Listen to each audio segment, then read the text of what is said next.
Зовът ме раб Божий Паисий, монах от Атон, манастир Хилендара. По милост прибран от брат си игумен Лаврентий, мъж учен и тачен.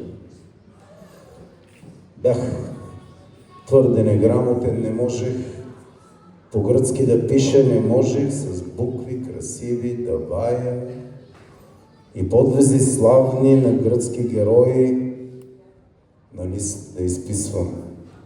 Зато и братята гърци, монаси ми бяха дали стари пергаменти да трия, после да ги гладя с тежко жарило, да може този пергамент вечния на тях да служи и там да изписват подвизи славни на гръцки царе, свети, велможи.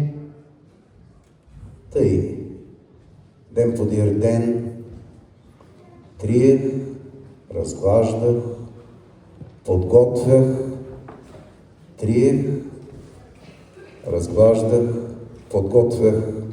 Един ден бяха ми новите свитъци пак принесли, отворих, започнах да трия.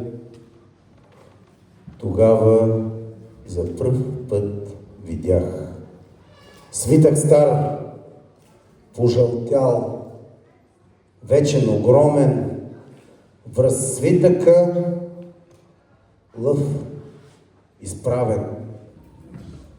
На главата царска корона, размахал лапите тежки за бой, изпънал острите ногти, ревящ.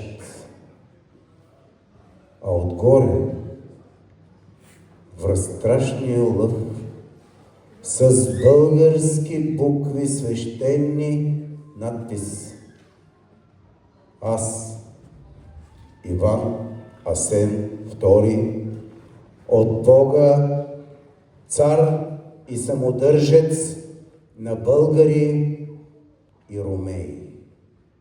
Не вярвах.